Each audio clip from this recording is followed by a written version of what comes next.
So sorry, gentlemen. Thank you. Good morning, everyone. Great to see you and great to be here at Chelmsford Boxing Club. And I used to be actually involved in a boys and girls club in the past, and I know what an incredible job you guys do to provide services for young people. So thank you for doing that. It makes a huge, huge difference, as I've seen myself. Now, at the beginning of the year, I set out some priorities, and I always said that your priorities and my priorities are the government's priorities, and they're pretty simple and they're behind me. It's to halve inflation, grow the economy, reduce debt, cut waiting lists, and to stop the boats. That's what we're busy getting on doing, and I'm really confident that over the course of this year, you are going to see that we are delivering for you and for everyone else on those 5 priorities. But alongside that, I also want to make sure that we have a country where all of us, our families, our kids, are growing up in strong communities. Communities that feel safe, communities that are thriving, communities that we all feel proud to call home. Strong communities are built on values. And in fact, the most important rule that we teach our kids is the golden rule, right? It's about respect. It's about treating others in the way that you would like to be treated back. And unfortunately, as Vicky was just talking about, right, there is a small minority of people who break that golden rule and cause disruption and disorder in their communities. And you know what I'm talking about, you've all seen it. About gangs gathering, being disruptive, being drunk, being disorderly, people littering, graffitiing, fly tipping. And it's not okay, right? It's not okay for our children to experience it, for us as families to not be able to walk around freely in our communities, avoid parks or high streets at particular times of the day. You know, that's not the type of communities that you want. It's not the type of country that we are. And that's why it's important that we do something about it. Now, of course, we're putting 20,000 more police officers on the street, and we're making great progress on that, record numbers here in Essex. But that's great. But we really want to focus specifically on antisocial behaviour, and that's what today's about. And you've got a copy of our new action plan on your chairs. But I'll just highlight what's in there for you. There are kind of 3 buckets of it. The first is that we need to make sure that we give antisocial behaviour the urgency that this subject deserves. So what we're going to do is use far more hotspot policing, where we make sure that our police target the areas that are of most concern. It's been proven to work in lots of different places. And we're going to have more use of what's called immediate justice, so that those people who are behaving irresponsibly and poorly will have to repair the damage they're causing, clear up the mess that they've made within days of that having been caught, so that justice can be seen to be done. That's what immediate justice is about. So that's about treating ASB with the urgency it demands. The next thing is to have a zero-tolerance approach to all forms of antisocial behaviour, and especially I'm talking about drugs. So what we're going to do is ban nitrous oxide, because I think all of us for far too long have had to walk through places with the canisters and all the rest of it, and that's not acceptable. So we're going to ban nitrous oxide, and we're also going to expand the power of the police to do drug testing on arrest for far more crimes and far more drugs, and tackle the scourge of drugs. And then the third thing in the plan is to give the police and local authorities the tools and the powers they need to combat antisocial behaviour. So we're significantly increasing, in some cases doubling, the fines that local authorities, councils can charge for things like fly tipping, littering, graffiti. We're making it easier to evict antisocial tenants. And we're investing more money in the provision of youth services like this, 1 million extra hours for youth clubs to provide other things for young people to do, and investing in communities to build more parks and green spaces, which are shown to have a real impact on people's well-being.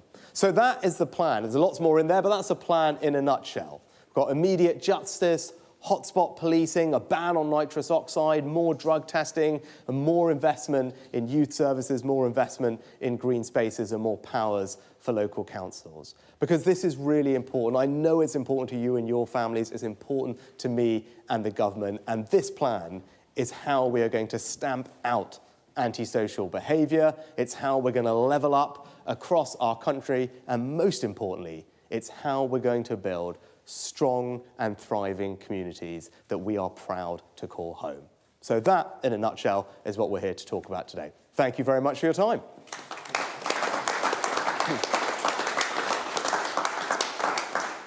Right, I'm going to throw it open. Feel free to ask me anything you want. That's what I'm here for. We should talk about ASB a bit, because that's important and topical. But anything else on your mind as well, I'm here for anything and everything. So I'll throw it open. And who wants to go first? Yes, sir.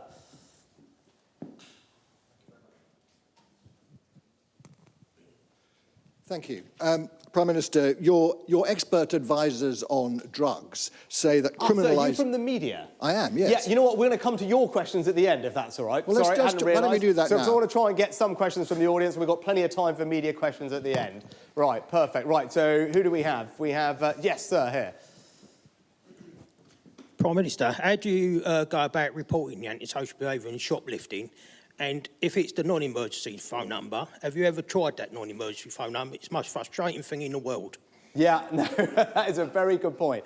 And, you know, one thing, when we were putting this plan together, you know, what you just said, we heard a lot from people.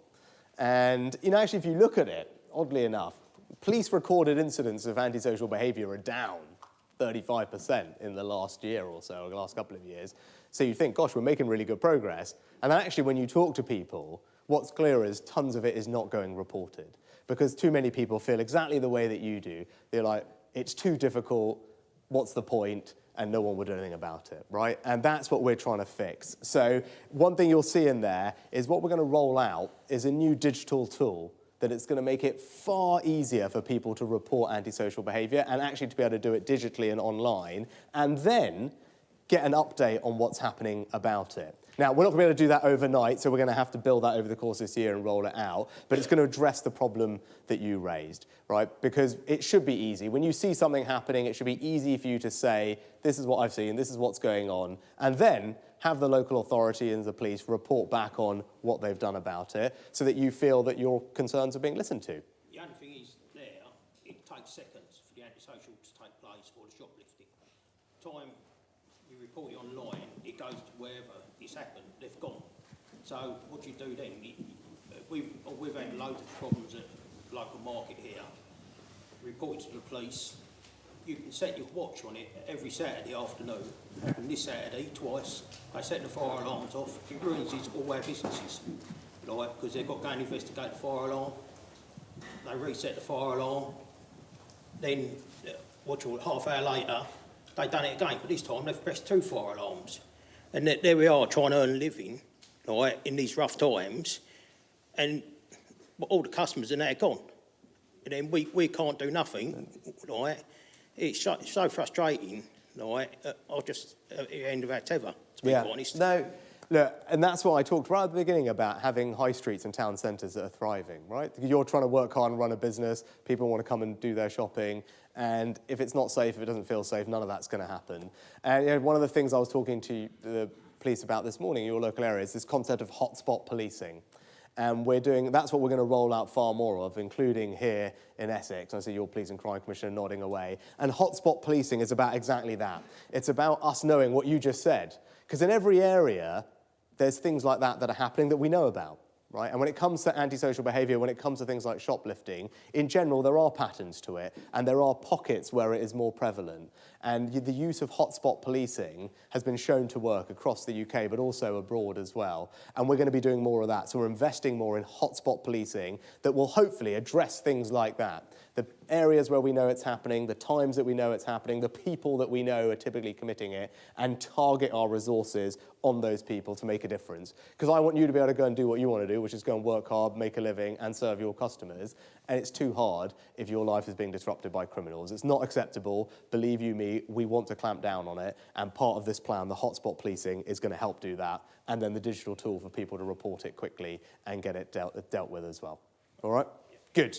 All right. Right, who have we got? Yes, ma'am.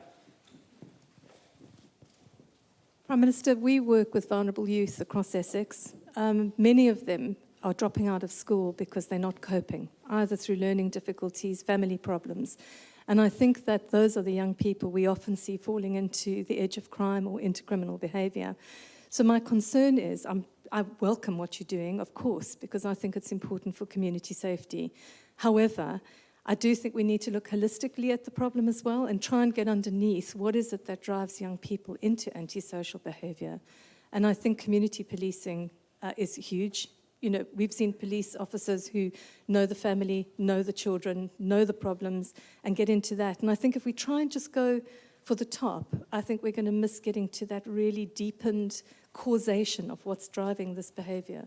So definitely learning disabilities, dropping out of school, not having enough to do, family breakdown, etc., seems to me to be one of the biggest causes. So